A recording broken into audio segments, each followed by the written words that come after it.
In order, everyone please stand and recite the Pledge of Allegiance. Pledge allegiance to the flag of the United States of America and to the republic for which it stands, one nation, under God, indivisible, with liberty and justice for all. Okay, Ashley, can I have a roll call, please? Fisher. Here. Briggs. Here. Cavalier. Here. Brecken. Plot. Here. Alt. Here. Himma. Here. Okay, it's time for the open forum. Anyone would like to address council? You forgot Joseph. Joseph, sorry. Costello. Right here. See, I take you off and then I didn't do it. Here we go. I thought I was the only one that made mistakes down here. We're all here. Okay, time for the open forum. Anyone would like to address council on any issue not already on tonight's agenda may come to the podium, state your first, last name, and address, please. If we could also have the Crookston police officers and Crookston area ambulance personnel come forward, please. Up to the podium. My name is Tiffany Olson, 338 Chrome Street. I am the daughter of Clayton and Mary Briggs. And these fine gentlemen helped us out. So on December 31st, my family went through something that really shook us. What started as a normal day quickly turned into a very scary situation when there was an accident at my parents' shop involving a table saw. In these moments, when everything feels like it's happening all at once, my mom did what you're supposed to do, and she called 911 and hoped they would get there fast, and it did.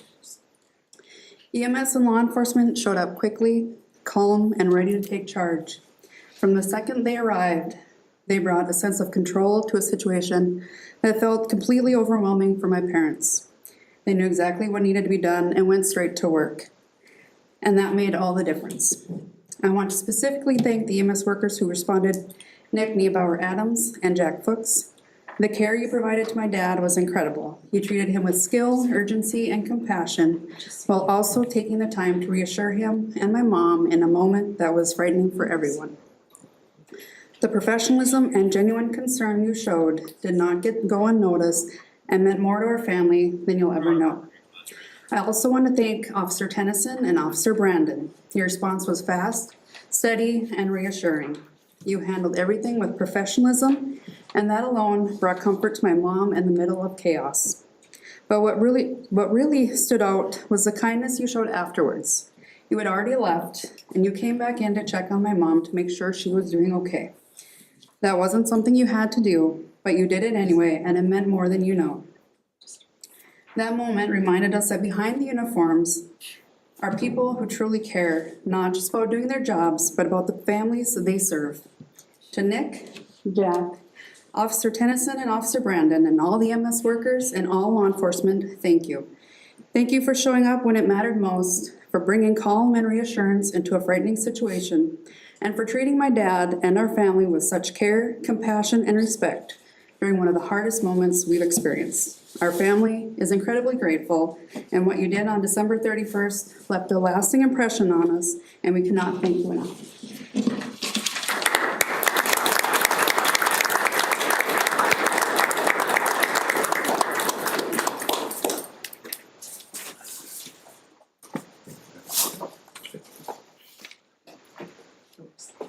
Thank you so much.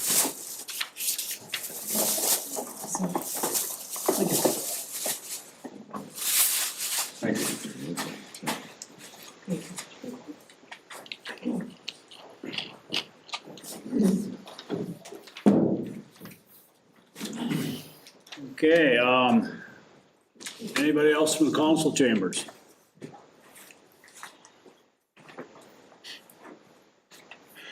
Okay, hearing, oops, sorry, Bishop. Yep. Hello, my name is Bishop Moronis Jensen. I live at 314 Leonard Avenue. I have about 5 things I would like to address, but I understand our time here is minimal, so I'm going to stick to 3.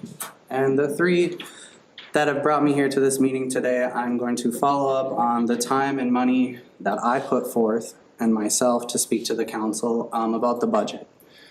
To the public's understanding, the budget was addressed on a 4 to 8% increase. It landed on a hard 8. That shows us that our time spent was really not heard. So that being said, we just hope that in future budget discussions that our time and efforts to come forth and communicate are adequately heard. My second state of business that brings me in front of the council today on a mass citywide concern. I would also like to extend, as a business owner, a personal gratitude to the City of Crookston's Police Department for hearing a call that I had to place on Saturday. There were threats made towards me online that were unconfirmed because they were removed so quickly. The person who had made them was not able to hold true to what they said, and I felt there was potentially an immediate danger for myself or the businesses, since the business was brought into the comments online on a private page between two private people. The Crookston Police Department came through and stayed downtown the next 3 days to make sure that my business and no other business was targeted through these civil confrontations in which we find ourselves.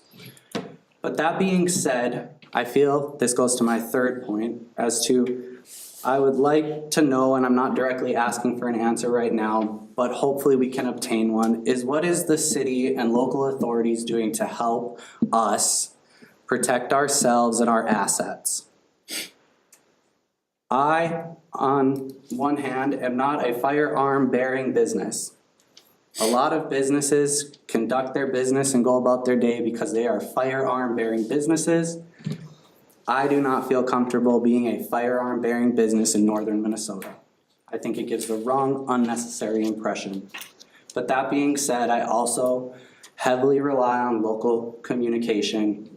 And that being said, me and others have asked, are there certain criteria that will unfold for us to know and understand if there becomes civil unrest here locally?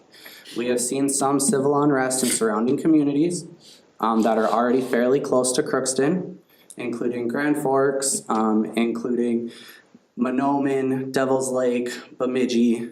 And so I think Crookston would be smart to have some type of a plan. Not only for the general threats that are to the public with the civil unrest that is happening in general throughout our state, but as well as the potential federal threat that I feel our state faces. The city is equipped with lots of facets to help protect its local bodies of people. It has bomb shelters. We're fortunate enough to have those. But is the city and local authorities going to be able to give the public due notice or adequate notice for us to be able to make proper decisions? And so I would just like everybody here to be thinking about those things and making sure that we all do have a chance at getting inside per se and staying out of the way. But if there is no chance to get inside and stay out of the way like most people would encourage in these parts, we are a blue county in a blue state. We are going to become a safe haven for those that think in the way of this is not the right choice we're making as a nation. And at what level of harm does that potentially put us at here locally? And how are we addressing that? Thank you for your time. Thank you.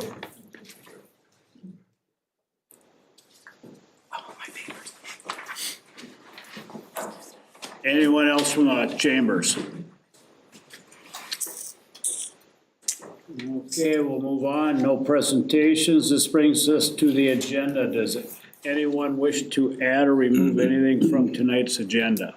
I have a motion to approve tonight's agenda. I'll make that motion, Your Honor. Is this consent agenda or agenda is? So this is the regular anytime, so like regular. Attention.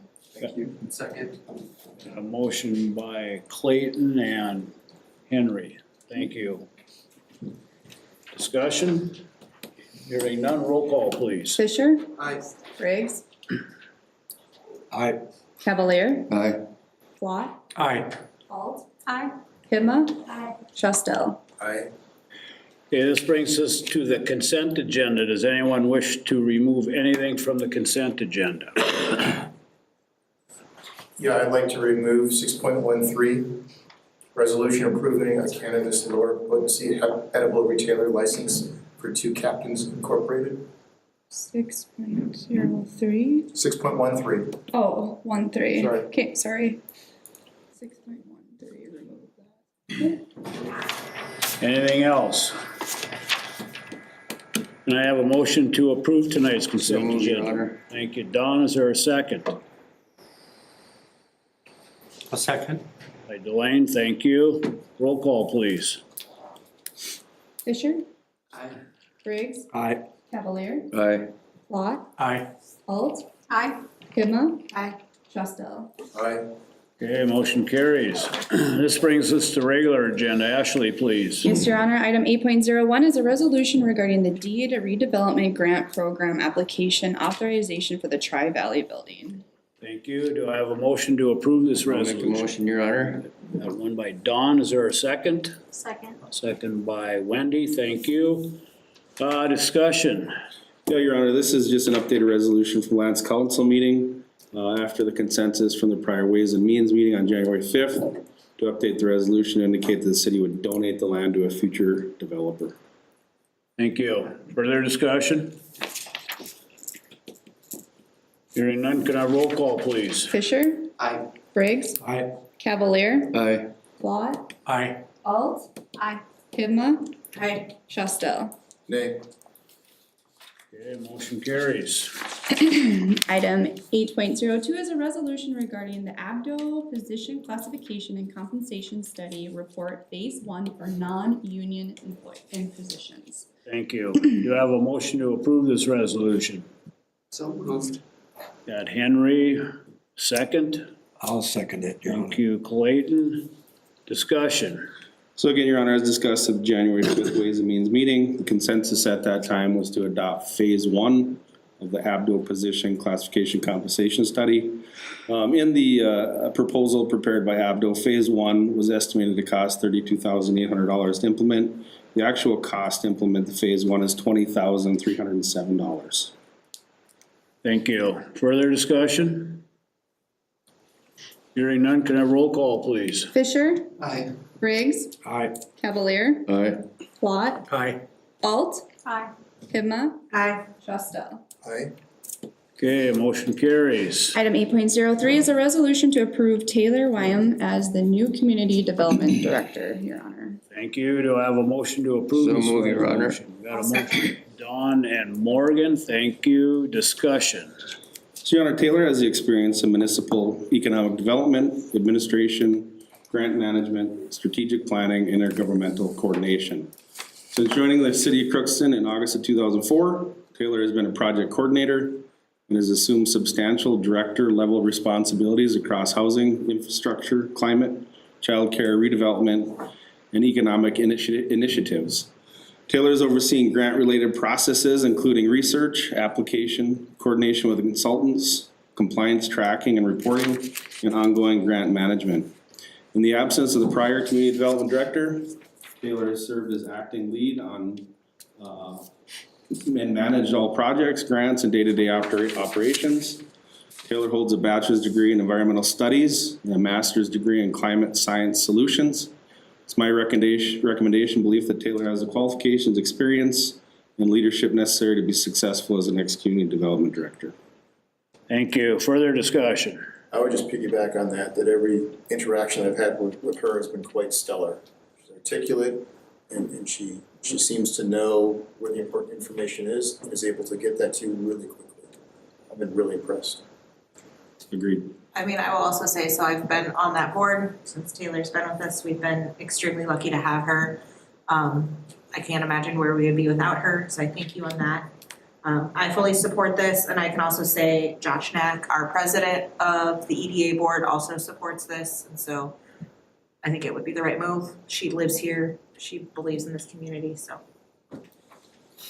I agree with everything that's being said. Taylor is spot on with anything you need to know out there. Basically, she was Carrie's right-hand person. I think she did a lot of the legwork for Carrie, so I think it's a good fit. I'm surprised that she took the job. You know, I was praying that she did. You know, she She's bought a home here, she lives here, she's invested in the community, so I think it's a good fit. Further discussion? Roll call, please. Fisher, Aye. Briggs, Aye. Cavalier, Aye. Plot, Aye. Alt, Aye. Hipma, Aye. Trustel. Aye. Okay, motion carries. Item 8.04 is removed. Item 6.13, a resolution approving the Cannabis Lower-Potency Hemp Edible Retail License for Two Captains Incorporated, Your Honor. Thank you. Do I have a motion to approve this resolution? So moved, Your Honor. Thank you, Don. Is there a second? I'll second. Thank you, Delane. Discussion. So Your Honor, I'll just kind of preface this. I mean, Crooks Bar and Bottle Shop, they submitted an application for a cannabis lower potential hemp edible retailer license to operate within its business in the city of Crookston. They have previously been selling lower potency hemp edible in the city of Crookston. However, as you know, as things have progressed throughout the state of Minnesota, now each retailer is required to have a license. If you remember from prior discussions with this, unfortunately, the city of Crookston cannot limit the number of low edible hemp businesses in the city of Crookston. And this is just honestly a formality for them to continue selling cannabis lower potency hemp. So nothing's really changed with their It really retail? hasn't. It's just more formality for the license, Your Honor. Okay, thank you. Question, because I should know more, does this fill what the other, so somebody else came in, or does that not? This does not. So, and again, this would be like your edibles, your gummies, your drink mixes. I believe it also, but it's not the flower cannabis. It's not the actual marijuana product. And again, you know, on the actual dispensaries of marijuana, the flower product, we can limit the amount of retailers we have in the city of Crookston. Unfortunately, the way the law is written, we can't restrict the amount of businesses that sell the edible hemp. We do have several retailers or several businesses in town that are currently selling. Or do they also need to come forward? If they haven't, they do or already have it, yes. Mhm. Or would need to obtain it, one or the other, yep. There seem to be a lot of examples showing data of using of these products with traffic violations, with crime. And I don't feel comfortable supporting something like this. And I understand that there are good businesses out there, and it could be that these are, you know, reputable people. But I think this is a type of the market that we really want to stay away from as much as possible. I alluded to, I had mentioned you before in your experience as a police officer, as heading of a whole series of police officers that you know that there's a correlation. It's even stronger than a correlation, a cause and effect between this and various nefarious things. And Do we have that cited? there's, I mean, like, There's- do we have one? Like, or are you just, I, like, I mean, are you just generally being like, they're out there, but like, do you have one that you've read that you're taking that from? well, that's a good question. This is a summary of data that's out there. I'd be happy to follow up and send something to you if you'd like that, certainly. But I think part of the understanding when you had said yes to me last time when we talked about this briefly in this forum, you know that there is a correlation there. And I'm just bringing that to bear. It's hard to say no to things, but I think when it goes against maybe the type of productivity that we want, I think we need to be careful and actually state that. So I don't know if we, I mean, Yeah. I tend to agree with you, Joseph, on what you're saying, but I don't think we can say no. The state law is what it is, right? I Yes. mean, We can't restrict the number of businesses that we allow in the city. right? So Somebody else can. unfortunately, it's like the law that our state made down there, and it is what it is right now.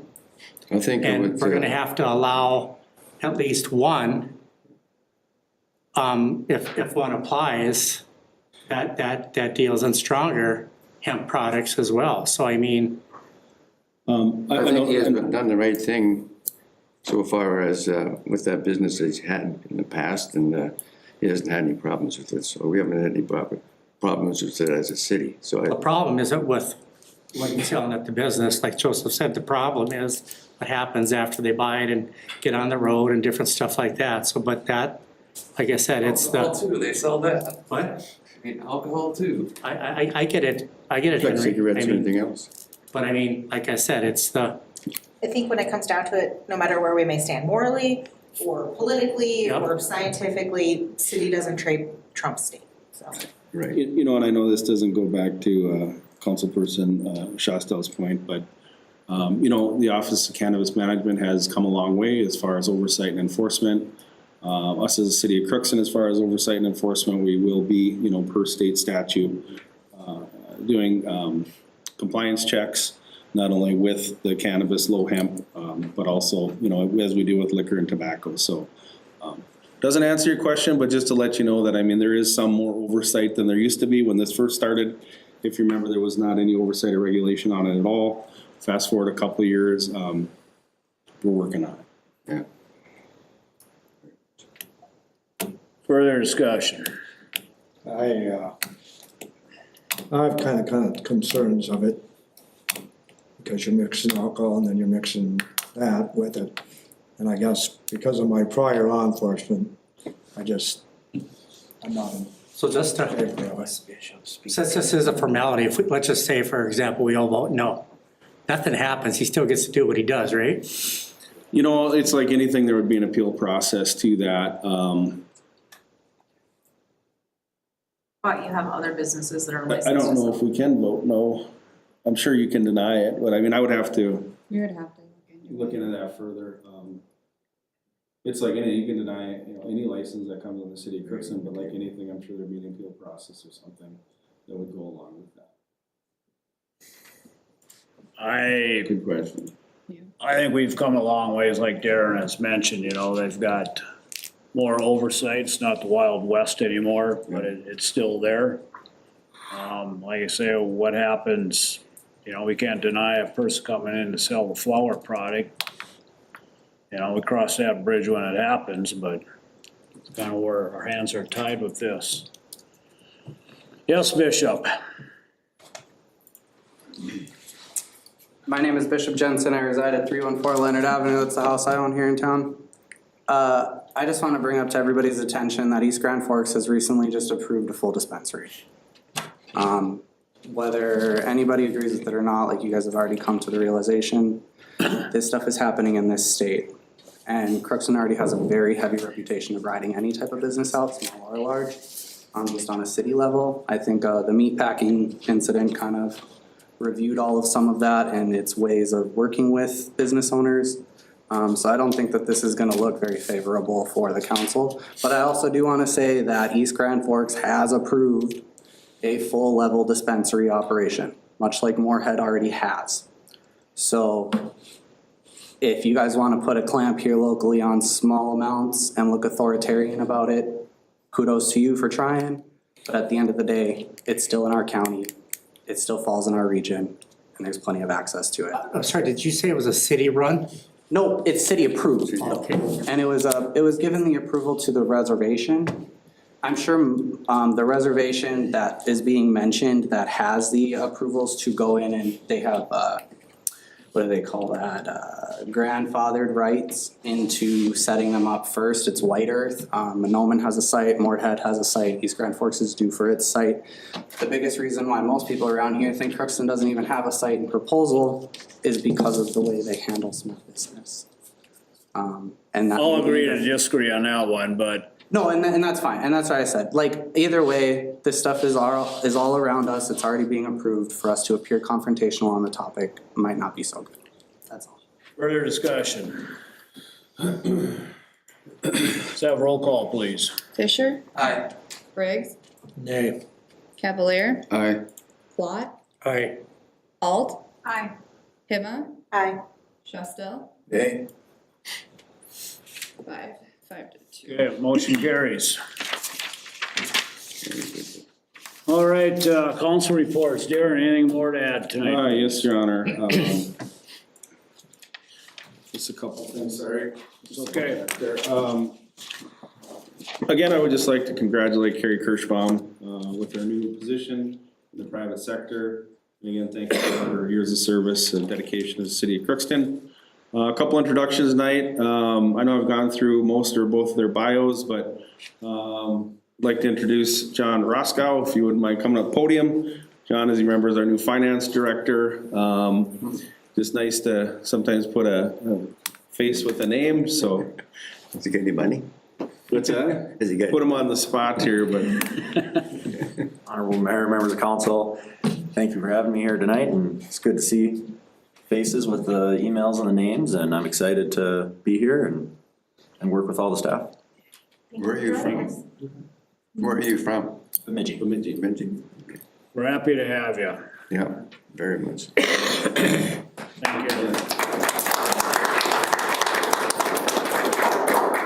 Also, we have our new Park and Rec supervisor here tonight, Catherine Spoden. If you wouldn't mind just coming up also. Again, both John and Katie started on the 12th. Am I right on that, right? January, so again, nice again to put a face and name, but this is Katie Spoden, our new Park and Rec supervisor. Welcome. Hi, nice to see you all. Thank you. for having me. Appreciate your work, yeah. Then just lastly, congratulations to Taylor on our new position as Community Development Director. We continue to look forward to working with you. Congratulations. That's all I have, Your Honor. All right, thank you. Don, anything tonight? No, Your Honor. Thank you. Delane? Nothing tonight, Your Honor. Thank you. Wendy? Nothing for me. Thank you. Morgan? Thank you. Joseph? No, thank you. Thank you. Nothing for me, Your Honor. Gonna bat 1,000 here or what? No, I'd like to thank the Crookston Police Department, the officers, the Crookston Ambulance Service for their quick response in my little home accident. I'm doing better. It's been 3 weeks, so just keep your fingers out of the way of those tables. All right, thank you. Also, I'd like to welcome John. We call you Katie or Catherine? Katie. Katie, Yeah. thank you. And Taylor, welcome, thank you. Just also a reminder, sounds like we're gonna have a couple brutal days. Next few, maybe 4 days, so bundle up if you're out there, so. That's all I have. Just a reminder, we do have a Ways and Means coming up, so nothing else coming before council. We are adjourned. Thank you, everybody.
January 2026.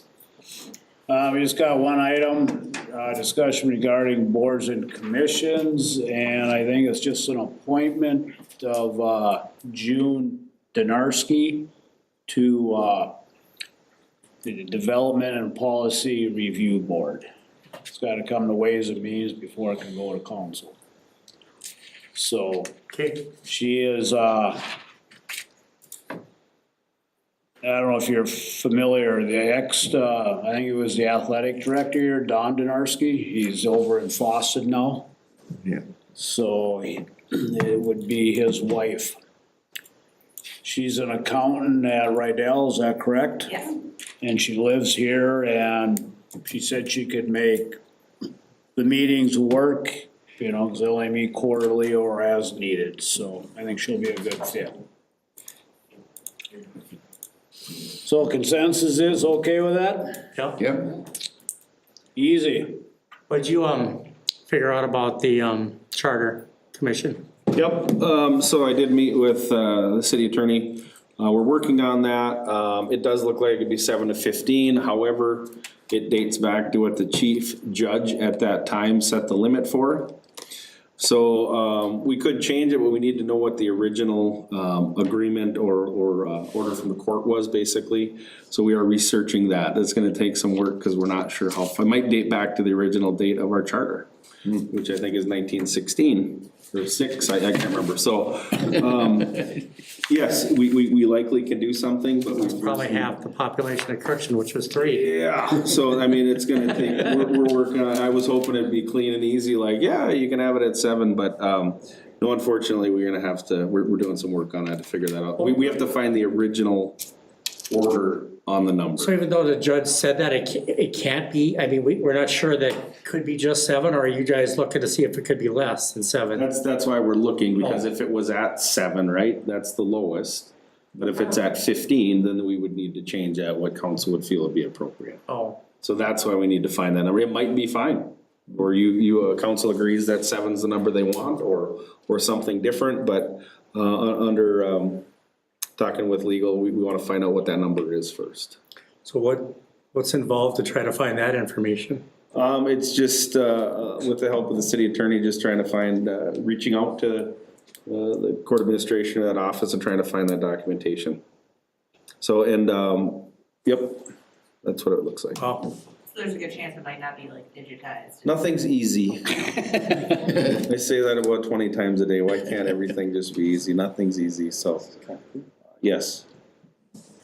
Yeah, and we'll also have discussion too regarding charter to see if we should move it to late spring when it's still too muddied or cold and wet to play outside, or, you know, late fall instead of having it first well, just, I Monday in mean, June. I think try to schedule 2 meetings a year and hopefully one happens so you can make your obligations to the state or whatever we have to make them to. Right, that also, as that goes back to the chief judge of the district at that time. And we did obviously file a letter with the chief judge after the last meeting and just indicated we didn't have a quorum and described what that meeting was, so. So, yeah, and there was really nothing on the agenda neither. No. So, I guess we are okay with having a meeting then, and That's where we left it for 2025, yes. Yeah. all right. Okay, we are adjourned. Thank you, everybody.